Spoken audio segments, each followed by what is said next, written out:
Students, so let's continue the previous chapter and the topic is harvesting, threshing and winnowing. ठीक है, इस chapter को हम लोगों ने टॉपिक को हम लोगों ने स्टार्ट कर दिया था और इसको आगे कंटिन्यू करते हैं.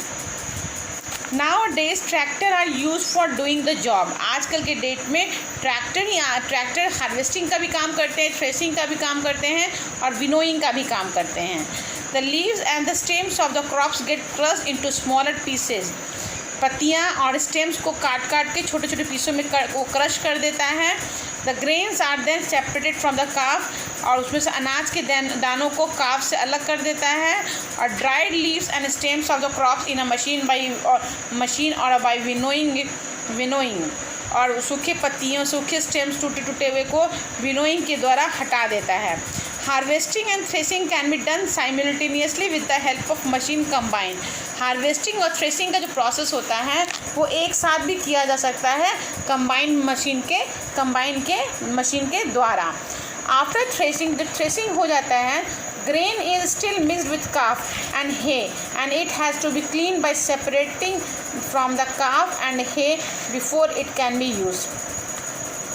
और थ्रेसिंग के बाद ग्रेन जो होते हैं, दाने जो होते हैं, वो ना अनाज कटती है तो उसके बाद दाने छिलके में इसके साथ रहते हैं पत्तियों के साथ है, घास भूसे के साथ रहते हैं. ये सफाई जो होती है, it has to be clean by separating from the chaff and hay before it can be used. ये उसके साथ ये यूज़ किया जाता है मशीन इसको सेपरेट करने के लिए. The process of separating grains from chaff and hay with the help of wind is known as winnowing. यानी कि हे से और काफ में से अनाज के दानों को अलग करने की जो प्रक्रिया कहलाती है विंड की मदद से, वो विनोइंग कहलाती है. ठीक है, उसके बाद सबसे लास्ट टॉपिक है स्टोरेज. स्टोरेज क्या होता है? The harvested grains have a lot of moisture content, so the seeds grain are left in the field to dry in the sun before they are stored. Harvested grain जो भी अनाज जो होते हैं, grains होते हैं, कटाई करने के बाद उसमें बहुत ही बड़ी मात्रा में मॉइस्चर प्रेजेंट होते हैं.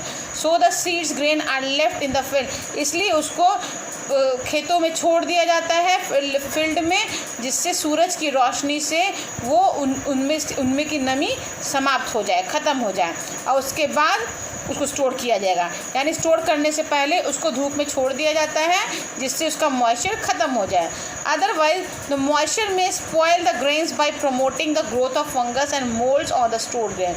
अगर नहीं छोड़ा जाएगा तो मॉइस्चर क्या करेगा? अनाज के दानों को स्पॉइल कर देगा, जिसके कारण उसमें फंगस और मोल्ड्स अपीयर हो जाएंगे और लूजिंग देयर जर्मिनेशन, और उसमें जर्मिनेशन की कैपेसिटी भी समाप्त हो जाएगी. यानी बीज मैच्योर ही नहीं हो पाएंगे. बीज फंगस मैच्योर तो हो गए हैं लेकिन बीज में मॉइस्चर होने के कारण उसमें ग्रोइंग कैपेसिटी ख़त्म हो जाती है. The grain must be stored properly in the jute bags and metallic bins. Grains अनाज के दानों को ज़रूरी है कि जूट के बैग में या मेटल के डब्बे में स्टोर किया जाए. Large scale storage of grain is done in silos and granaries. बहुत बड़े पैमाने में जो अनाज के दानों को स्टोर किया जाता है सिलोस में और ग्रैनरीज में स्टोर किया जाता है, इसलिए to protect them from pest like rat और इंसेक्ट, कि इनको चूहे और इंसेक्ट से बचाया जा सके. Care must be taken that the grains are kept, और इसका हमेशा ध्यान दिया जाता है जिस दाने को रखा जाता है अनाज को.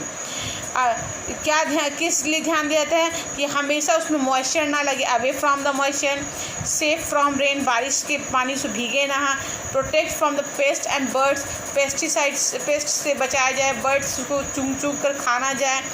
ठीक है, इन एयर टाइट गोडाउन में, हमेशा गोडाउन जो हो वो एयर टाइट हो. In proper bags for the purpose of transportation, और प्रॉपर बैग में रखा जाए जिसके कारण ट्रांसपोर्टेशन करने में आसानी हो. साथ में dried neem leaves are use for storing food grains at home. सूखे में नीम की पत्तियों को डाला जाता है कि जिससे कि अनाज के दाने लंबे समय तक स्टोर रहें. For example, when wheat is stored in iron drum then some dried neems leave are put in it. Example के रूप में, जब ग्रेन्स को आयरन के ड्रम्स, लोहे के ड्रम्स में रखे जाते हैं, तो सूखी नीम की सूखी पत्तियां डाल दी जाती हैं। For storing large quantities in big godown specific, अब वहीं पे बहुत बड़े बड़े गोडाउंस में बहुत बड़ी मात्रा में अनाज को रखा जाता है, तो उसमें स्पेसिफिक केमिकल्स डाले जाते हैं ट्रीटमेंट के लिए, उसको कि पेस्ट से या माइक्रो ऑर्गेनिज्म से बचाया जा सके। ये चैप्टर आपका कंप्लीट हो चुका है। ठीक है, थोड़ा सा इसके बारे में मुझे बताना है क्रॉप इम्प्रूवमेंट। एक टॉपिक है क्रॉप इम्प्रूवमेंट, वो पूरा एक रफली आपका स्केच है। After having made improvement in various agriculture practice, it will be no use in if the quality of the grain is not improved. ठीक है, अगर हम कितने भी खेती कर ले आफ्टर हैविंग इम्प्रूवमेंट, उसको एग्रीकल्चर में इम्प्रूवमेंट करना चाहते हैं, तो it will be no use of quality of grains is not improve, तो उसकी अगर क्वालिटी हम नहीं बढ़ाते हैं तो कोई फ़ायदा नहीं है। Scientist are now working on producing new varieties, आज के डेट में साइंटिस्ट बहुत सारे काम कर रहे हैं कि नए फसल के नए वैरायटी को उत्पन्न करने के लिए। ठीक है, विद डिज़ायरेबल फीचर, जैसा आज का डिमांड है उसके हिसाब से नए वैराइटीज़ को उत्पन्न करने लिख रहे। क्रॉप्स विथ मोर इल्ड, ठीक है, crops with better quality of grains, crops which are disease resistant, यानी कि वैसा क्रॉप्स हो जिसमें डिजीज़ रेसिस्टेंस हो, क्षमता हो बीमारी से लड़ने के लिए, अच्छी क्वालिटीज़ के हों। This has be done by cross breeding, तो ये करवाया कैसे जा सकता है? क्रॉस ब्रीडिंग के द्वारा। दो प्लांट्स को लिया जाता है डिफरेंट डिज़ायर्ड ऑफ फीचर्स के, जिसके किसी का ऐसा हो अनाज का दाना काफ़ी बड़ा हो और किसी का ऐसा हो जिसमें जो डिजीज़ रेसिस्टेंट हो। ठीक है, ऐसा सोच के किया जाता है, तो दोनों में क्रॉस ब्रीडिंग करवा दी जाती है। रिज़ल्ट क्या होता है? New generation of plants appear होता है आपके डिज़ायर्ड फीचर्स से, मतलब ऐसा अनाज भी हुआ तो साइज़ में भी बड़ा है और रेसिस्टेंट डिजीज़ रेसिस्टेंट है। With increase population the land available for agriculture is, आज के डेट में जैसे जैसे पॉपुलेशन बढ़ रहा है वैसे वैसे हमारे यहाँ एग्रीकल्चर के लिए खेत की कमी होती जा रही है। So there is need to have high yield crop, इसलिए आज के डेट में ज़रूरी है कि कम जगह पे हम लोग ज़्यादा से ज़्यादा क्रॉप्स को, फसल को उगा सकें। Scientist are now experimenting to develop new varieties of crop which are more resistant to the climatic changes such as drought, heat, cold, wind and also to various soil condition. तो scientist आजकल बहुत सारे experiment कर रहे हैं जिससे new varieties of crops हो जो कि रेसिस्टेंट तो फ्री हो, लेकिन ज़्यादा क्लाइमेट का उसके ऊपर असर नहीं हो, बाढ़ आ जाए, हीट आ जाए, बहुत गर्मी पड़ रही है, बहुत ठंड पड़ रहा है, बहुत आंधी चल रही है, तो उसमें वो बचाए जा सकें। Some of the high yield variety of crops, और यहाँ पे वीट का दे रखा है, अच्छी का फसल के क्रॉप्स का नाम है सोनालिका, सोनारा 64, कल्याण सोना। राइस में है जया, पद्मा, IR8, पूषा 205। मेज़ में है गंगा, रंकित, डिकेन हाइब्रिड। ठीक है, उसका टॉपिक है food from animals. Like from plants we receive many food items from some animals too. Plants के जैसे ही हम लोग बहुत सारे आइटम एनिमल्स से भी प्राप्त करते हैं, क्योंकि ये हमें एडिबल प्रोडक्ट देते हैं, milk, meat, cheese, curd, honey, सब कुछ egg. So it is in order to provide us with quality product animals need proper, इसलिए उसका डिमांड होने के कारण आज के डेट है कि एनिमल्स को क्वालिटी प्रोडक्ट के लिए एनिमल्स को उसके फूड केयर पे ध्यान दिया जाए, उसके शेल्टर पे ध्यान दिया जाए। The science which deals with breeding और feeding with caring of domestic animals is known as animal husbandry. तो आजकल के इसके द साइंस जो वैसा साइंस होता है जो कि एनिमल्स की ब्रीडिंग और फीडिंग और उसके केयरिंग पे ध्यान, उसके लिए पढ़ाई की जाती है, उसकी देख रेख करने के लिए, तो उसको हम लोग एनिमल हस्बेंड्री कहते हैं।